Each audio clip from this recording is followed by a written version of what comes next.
Hello, and welcome to the ProjectWise Administrator Advanced Accreditation course on Managed Workspaces. This is the second of a four-part series about what might go wrong. In this second part, we will discuss types of error messages, validation error messages. This lesson will present what might go wrong. In other words, basic troubleshooting. But more specifically, we are going to talk about validation error messages. So you might ask, what are validation error messages? These are actually messages which allow you to debug configurations or notify you of common mistakes. What's an example of what that might look like? You can use %error and provide a message after that which gives you feedback on your configuration. For example, if your configuration is failing and you don't know where it's failing, you could put a %error, I got this far, or some other message in there to let you know that it at least got that far in the configuration. But you can be a bit more advanced on that. Say, for example, in the example redirection CFG file, on line 43, we put %error, end of workspace CFG file. Well, then what you would get is an error message or an error 222 message that states end of workspace CFG file, and it will tell you the file that this occurred in along with the line. We can get, in addition to simple syntax errors, we can actually intentionally get messages back from the same dialog box to give us feedback on the configuration. But even getting a little bit more advanced than that, we can potentially add variables to this to provide better real-time feedback. For example, we could check an if-exist path for USTN configuration. If that does not exist, we could give feedback as to what the variable is looking for by passing the variable USTN configuration to the error message. We could then state, oh, this is the USTN configuration variable, and we're saying that that is an invalid path. And we can actually use a variable to define that message so that in the case that we have multiple checks, we don't have to repeat the same phrase. What might this look like in an actual configuration file? Here we have a configuration file called Configuration Verification CFG.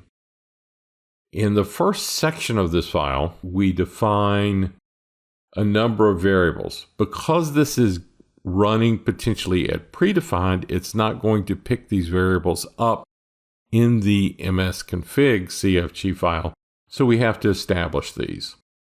Keep in mind that this potentially can run after we've set our initial CSB with configuration name, workset name, so this kind of completes the variable paths so that we can then check the existence of those paths in the next section. We can do if not exist configuration, if not exist workspaces root, etc., on down. And once those paths have been validated, we can then lock the variables and be certain that our configuration will actually load without any other path validation errors. Let's talk about just a little bit about why we would put those at predefined or potentially insert this at predefined. We have our workspace and workset CFG files that load. We want to verify things exist before it gets to those so that we do not go through the process of having no workspace, no workset errors. So I typically do this up at the predefined level, set and establish all those framework variables that I know are needed so that I don't have to worry about the no workspace, no work set alerts. We're going to show you a demonstration of this. I've already created the file and put it into ProjectWise. What I'll do is show you the created file. We'll create a CSV which points to this file at predefined level. And to show how this works, we will rename the workspace CFG file, launch the file, receive the no workspace, no work set error. Then what we'll do is add the CSV to the project root folder, launch the file. We're going to capture the error message. I can show you then how you can actually find the error by using the captured message, putting that into ProjectWise Explorer, and find the message, and then we can correct the name and move on. Let's look at that demonstration now. Okay, let's start by looking at the configuration verification CFG file. You see this is a replica of what I showed earlier in the presentation. What we need to do next is to create a CSV. So I'm in the predefined section of the Managed Workspace area. I then create a new CSV. We'll call it Configuration Validation. But what I'm going to do is add a directive. And this directive is going to include a file. And I'm actually going to use, in this case, a ProjectWise document. Using the Browse option, I browse to the file and include it directly.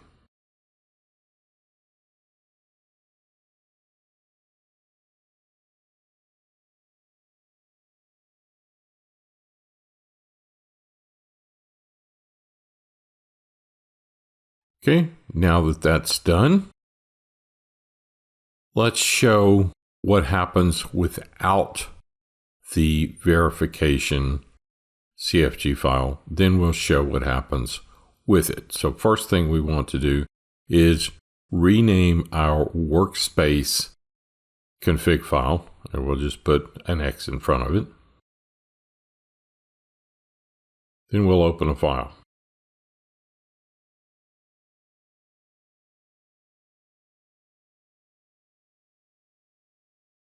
And as expected, we get the no work set alert because of the invalid workspace. Let's now apply the verification CSV and see what happens.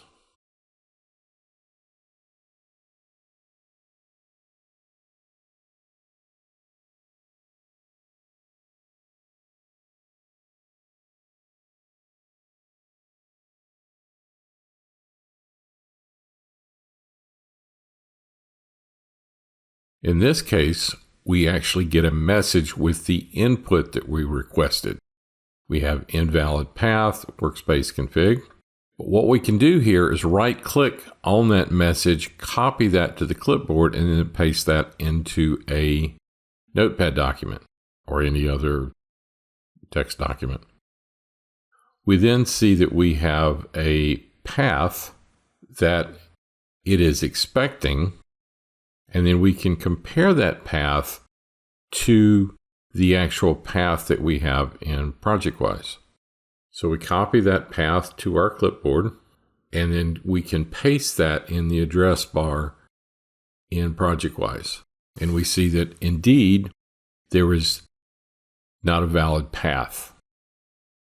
We can then remove pieces of the path until we find the valid portion. And then we can start looking at what the difference is. We see that the workspace's root is valid, but it's actually the name of the workspace that's the invalid portion of that path.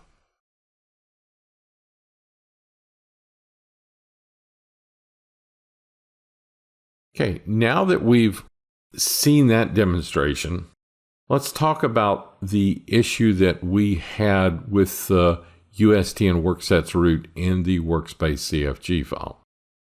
If I remove the CSV, this will read the syntax in the workspace CFG file and reset the worksets root location.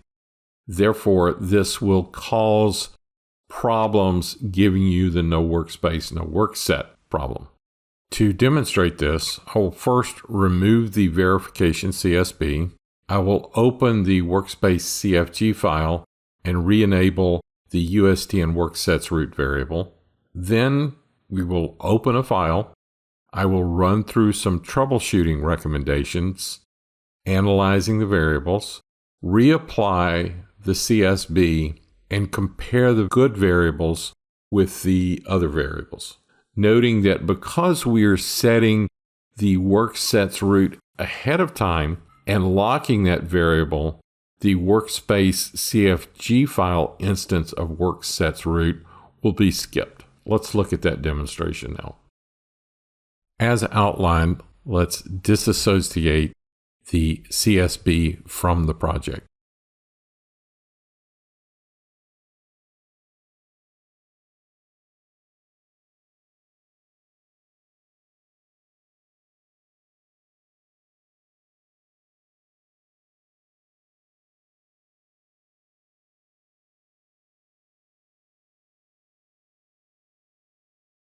The next step is to open the example redirection and re-enable the USTN worksets variable so that it causes the issue that we mentioned earlier.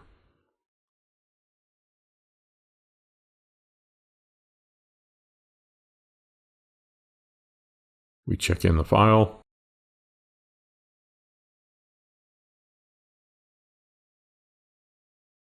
Let's then open a file.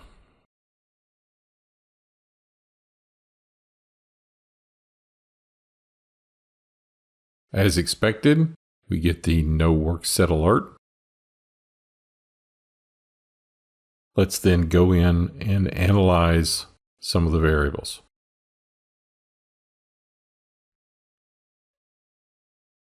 We start with configuration. That looks fine. Let's verify our workspace variables.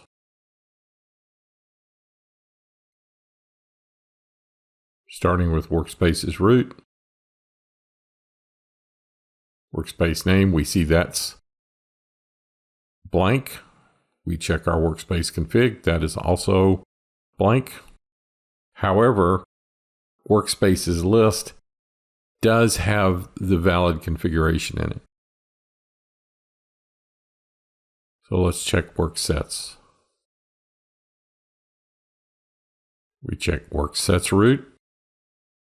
Note that that has worksets root appended to a DMS folder. So we know that is an invalid path. We check workset config, and that shows our no workset config.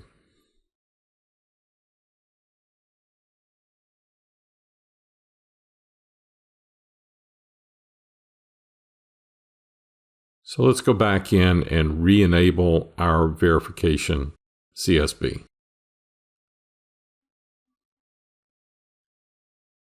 Remember, this will lock the worksets root so that it is no longer enabled and no longer affects the configuration because we have set it and locked it.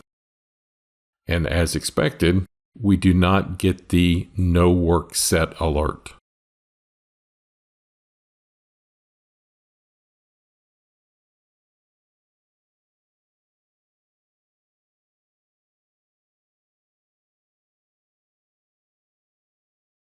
Let's again check configuration. That's valid. Let's now compare our workspace variables. So workspace's root is valid. Workspace name now is populated. Workspace root is populated. Workspace config is fine.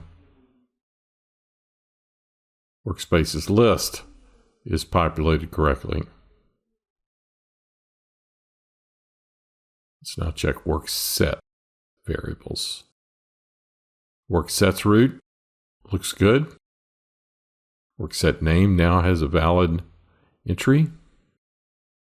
We now are able to get a workset root along with a workset CFG file.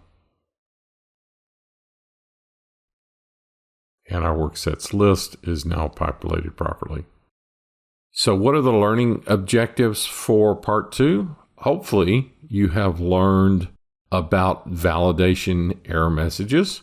We've learned how they can help you with debugging configurations, as well as notifying you of common mistakes.